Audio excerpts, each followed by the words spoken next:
हाय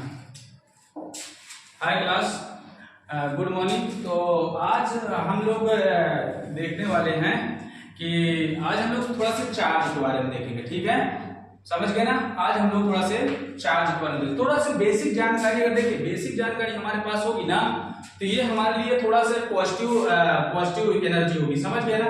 तो जब तक हमारे पास बेसिक जानकारी नहीं होगी तब तक देखिए, पहली बात हम जो फिजिक्स में जैसे स्टार्ट करते हैं तो फिजिक्स में पहले इलेक्ट्रोमैग्नेटिज्म पढ़ते हैं। समझ गए ना। तो इलेक्ट्रोमैग्नेटिज्म के अंदर क्या क्या आता है वही हम लोग को देखना है। समझ गए ना। तो वो बात में हम लोग इतनी समय जो ये सब पढ़ रहे हैं तो ये कौन सी मतलब कि फिजिक्स पढ़ रहे हैं, हम लोग इलेक्ट्रोस्टैटिक पढ़ रहे हैं। समझ गए ना। तो हमारा इलेक्ट्रोस्टैटिक टॉपिक चल रहा है। तो इलेक्ट्रोस्टैटिक टॉपिक का मतलब ये है कि मतलब उसमें जो है इंपॉर्टेंस ये है कि हम लोग कैसे पहचानें कि ये इलेक्ट्रोस्टैटिक। समझ गए ना बात को। तो कहने का मतलब इलेक्ट्रोस्टैटिक वो होता है जहां पे चार्ज क्या होता है, एक जगह पे स्थिर होता है। समझ गए ना। चार्ज एक जगह पे स्थिर होता है। तो कहने का मतलब स्थिर चार्ज की बात करते हैं, कॉन्स्टेंटली एक कहीं रिमूव नहीं करता है। समझ गए ना। Charge not a move. समझ गए ना। इसका मतलब चार्ज नॉट अ मूव का मतलब ये है कि ये इलेक्ट्रोस्टैटिक है, यहाँ पे चार्ज मूव नहीं करेगा। भैया जहां पे चार्ज मूव करता है ना वो इलेक्ट्रोस्टैटिक नहीं होता है। समझ गए ना। ठीक है ना। तो वो गतिमान आवेश होता है, तो जहां पे चार्ज मूव करता है वो इलेक्ट्रोस्टैटिक में नहीं आता। इलेक्ट्रोस्टैटिक में सिर्फ ये आता है कि वहां पे चार्ज मूव नहीं करना चाहिए। समझ गए ना। किसी बॉडी के अंदर चार्ज मूव नहीं करना चाहिए, तो वो इलेक्ट्रोस्टैटिक है टॉपिक। सबसे पहले मैं बात कर लेता हूँ इस चार्ज की। सबसे पहले हम चार्ज के कॉन्सेप्ट को हम लोग समझेंगे। देखिए जब तक चार्ज की कॉन्सेप्ट नहीं समझेंगे ना तब तक बच्चों क्या होगा कि हमें बेसिक जानकारी नहीं रहेगी, तो फिर हमें कुछ आगे का आइडिया नहीं लगेगा। फिर आगे हमें हर जगह प्रॉब्लम क्रिएट होगी, हर जगह प्रॉब्लम क्रिएट होगी। तो बच्चों समझने से पहले ये है कि पहले हमें चार्ज के बारे में बताइए। तो बच्चा देखिए चार्ज क्या होता है, मैं ऐसे बोल देता हूँ पहले हिंदी में ताकि बच्चे सब समझ जाएं, तो उसके बाद हम देखेंगे। यानी चार्ज ऐसे पदार्थ का वह गुण होता है। समझ गए ना। पदार्थ का वह गुण होता है या मूलभूत गुण कह सकते हैं। पदार्थ का वह मूल गुण होता है जिसमें कि कहने का मतलब इलेक्ट्रिक और मतलब विद्युत और चुंबकीय प्रभाव। समझ गए ना। इलेक्ट्रिक और मैग्नेट का इफेक्ट होगा, यानी किसी पदार्थ का वह गुण या मूलभूत गुण जिसमें चुंबकीय और विद्युत प्रभाव। समझ गए ना। चुंबकीय और विद्युत प्रभाव का इफेक्ट अगर हम उसका अनुभव कर रहे हैं या हमें उसका इफेक्ट दिख रहा है, इसका मतलब हम कहेंगे कि वो क्या है, चार्ज है। समझ गए ना। ठीक है, क्या है वो, चार्ज है। समझ गए ना बात को। तो बच्चे ये चार्ज है, तो मैं बोल के ऐसे आप कर सकते हैं कि कोई पदार्थ का ऐसा गुण होना चाहिए। समझ गए। पदार्थ का ऐसा मूलभूत गुण जिसमें क्या होता है कि इलेक्ट्रिक और क्या होता है, इसमें जो है इलेक्ट्रिक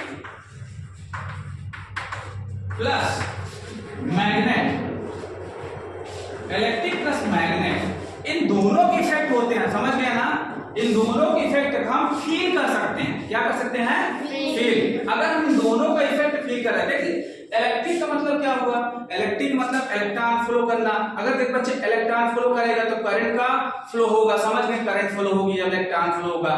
तो मैंने तुम लोग को पहले ही बताया था कि करंट इस प्रकार से फ्लो होती है। तो फिर हम कभी बात कर लेंगे कि करंट कैसे फ्लो करती है और चार्ज का उसमें क्या मायने होता है, क्या इंपॉर्टेंस होता है चार्ज का। तो बच्चों मैंने समझना है कि इलेक्ट्रिक अगर हम पढ़ रहे हैं तो चार्ज का बहुत बड़ा इंपॉर्टेंस, बहुत बड़ा रोल प्ले करता है इसमें। समझ गए ना बात को।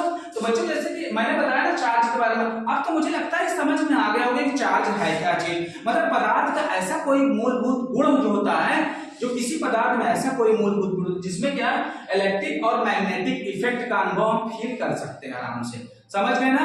तो मैंने कहा कि चार्ज ऐसा मतलब मूलभूत गुण है जिसमें विद्युत और चुंबकीय प्रभाव का अनुभव हम कर सकते हैं। समझ गए ना। ये तो भाई इसमें अट्रैक्शन होगा, ये तो रिपल्शन होगा। तो सिंपल सी बात है, अगर ये दोनों चीज होता है तो दोनों चीज में भी ये, इसमें भी यही चीज होता है, इसमें भी वही चीज होता है। भाई एक चुंबक क्या होता है, एक मैग्नेट क्या करता है, ये तो आकर्षित करेगा, ये तो क्या करेगा, रिपल्शन करेगा, या तो अट्रैक्शन करेगा। वही काम ये भी तो कर रहा है, चार्ज भी तो वही काम कर रहा है। ये डिपेंड करता है। अब हम बात कर लेते हैं कि there are two types of charge. समझ गए ना। तो हम लिखेंगे there are two types of charge. There are two types of charge. तो बच्चों जैसे कि चार्ज की दो प्रकार है, समझ गए ना। तो आप लोग को तो ये पता होना चाहिए, और पता है तो अच्छी तरह से मालूम है, समझ गए ना। क्योंकि हमने इस क्लास को मतलब इस क्लास में पहले भी इसके बारे में डिस्कशन कर चुके हैं, ठीक है ना। We have already discussion about it, ठीक है, अबाउट। तो कहने का मतलब ये है बच्चे कि चार्ज जैसे हम देखा जाएगा टाइप्स देखा जाए, एक पॉजिटिव और एक क्या होता है नेगेटिव होता है। तो बच्चों सही बात है कि एक पॉजिटिव चार्ज होता है और एक क्या होता है नेगेटिव चार्ज होता है। ये पॉजिटिव चार्ज और ये नेगेटिव चार्ज। तो बच्चे जैसे कि नेगेटिव चार्ज होता है, पॉजिटिव चार्ज होता है, तो दोनों का अपना अपना एक इंपॉर्टेंस है, अपनी अपनी जगह है, ऐसा तो नहीं है, अपनी अपनी जगह दोनों का अपना अपना इंपॉर्टेंस है। तो बच्चे देख लेते हैं कि यहाँ पे जैसे कि हम इसके बारे में थोड़ा सा और जान लेते हैं कि चार्ज जो होता है एक पॉजिटिव होता है एक निगेटिव होता है। तो बच्चे जैसे किसी पदार्थ से अगर लगातार इलेक्ट्रॉन का मतलब चार्ज, क्या समझेंगे, इलेक्ट्रॉन्स मींस चार्ज, समझ गए ना। अगर मैं बार बार चार्ज की बात कर रहा हूं, समझ लो मैं इलेक्ट्रॉन्स की बात कर रहा हूं। बच्चे जैसे पॉजिटिव चार्ज किसी पदार्थ में पॉजिटिव चार्ज कब होगा, जैसे इलेक्ट्रॉन कंटीन्यूअसली, समझ गए ना, कंटीन्यूअसली क्या हो रहा है, निकल रहा है। अगर इलेक्ट्रॉन कंटीन्यूअसली निकल रहा है, जैसे मान लो कोई ये पदार्थ है, अब इसमें प्लस माइनस दोनों प्रकार के हैं, समझ गए ना, प्लस माइनस दोनों, यानी कि माइनस माइनस जब इलेक्ट्रॉन्स निकलते रहेंगे, कंटीन्यूअसली इलेक्ट्रॉन निकलते रहेंगे, सिर्फ इसमें क्या बचेगा, पॉजिटिव चार्ज बचेगा। क्या बचेगा, सिर्फ पॉजिटिव चार्ज बचेगा। तो कैसे मतलब क्या कहलाएगी, पॉजिटिव चार्ज कहलाएगा, यानी वो मतलब वो मेटल या वो जो भी वस्तु है वो कैसे कहलाएगी, धनात्मक कहलाएगी, यानी कि कहने का मतलब पॉजिटिव वाली कहलाएगी। तो कहने का मतलब है कि अगर नेगेटिव चार्ज हम कब कहेंगे, जब कंटीन्यूअसली इलेक्ट्रॉन आते रहेंगे, समझ गए ना। कोई मैटर ऐसा होगा जिसमें कंटीन्यूअसली इलेक्ट्रॉन आते रहेंगे, तो आते रहेंगे इसका मतलब वो नेगेटिव चार्ज है, वहां पे नेगेटिव चार्ज क्रिएट हो रहा है, समझ गए ना बात को। चलो पॉजिटिव और नेगेटिव हो गया। अब बच्चे थोड़ा सा एक बात समझ लेते हैं कि क्या इनके बीच अट्रैक्शन एंड रिपल्शन होता है, समझ गए ना। कल तो मैंने अट्रैक्शन की बात किया था, आज मैं देखूंगा क्या इनके बीच अट्रैक्शन और रिपल्शन कैसे होता है, जरा देख लेते हैं। तो बच्चे जैसे कि लाइक चार्ज, समझ गए ना, तो जैसे कि प्लस और प्लस ये सेम चार्ज है, सेम चार्ज है क्या, ये सेम चार्ज है ना।